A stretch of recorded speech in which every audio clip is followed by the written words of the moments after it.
faut que nous soyons le plus proche possible des citoyens.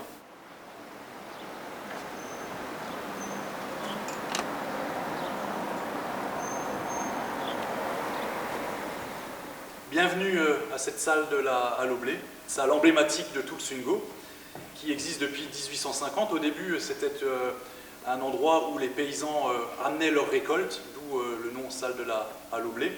Et puis petit à petit, c'est devenu un lieu qui rassemble plus largement tous les gens, tous les Sungoviens, avec notamment au XXe siècle une vocation politique, puisque de nombreux débats ont eu lieu dans cette salle, et puis une salle de banquet, une salle où les gens se rassemblent, et maintenant, depuis peu, une salle à vocation plus culturelle, puisqu'il y a de nombreux spectacles qui sont organisés.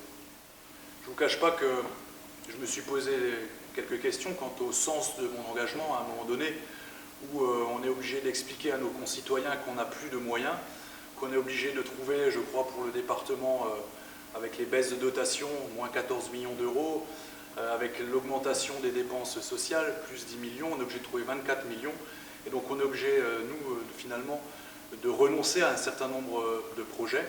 Et donc c'est vrai que ce n'est pas évident, on se demande quel est le sens de l'engagement d'un conseiller départemental. Face à la montée de tous les populismes et de la démagogie ambiante, il est important de redonner confiance à nos concitoyens. Il est important de redonner de la crédibilité à nos paroles politiques. Et c'est pour ça que pendant toute cette campagne, et c'est la façon dont je conçois la politique, eh bien, je n'ai jamais fait la moindre promesse que je savais de toute façon ne pas pouvoir tenir par la suite. Et donc ce territoire, moi j'y crois.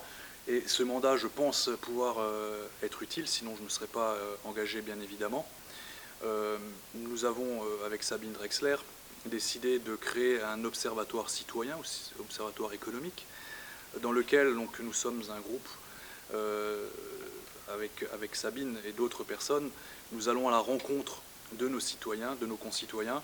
Nous allons à la rencontre des chefs d'entreprise, des artisans, des commerçants, des forces vives économiques, pour être cette courroie de transmission entre les problèmes réels que nos concitoyens rencontrent sur le terrain et les personnes qui peuvent décider. Alors, quand le problème relève de la compétence du conseil départemental, nous agissons. Je pense notamment aux filières courtes, puisque nous pouvons agir notamment sur ce que mangent nos enfants dans les cantines scolaires, au collège. Parce qu'il est important de soutenir nos agriculteurs, il faut qu'ils puissent avoir un revenu décent par rapport à une activité qui, vous le savez, est très très importante. Et puis, lorsque le problème ne relève pas de la compétence du conseil départemental, eh bien nous relayons la difficulté à nos collègues qui sont parlementaires, députés, sénateurs ou députés européens.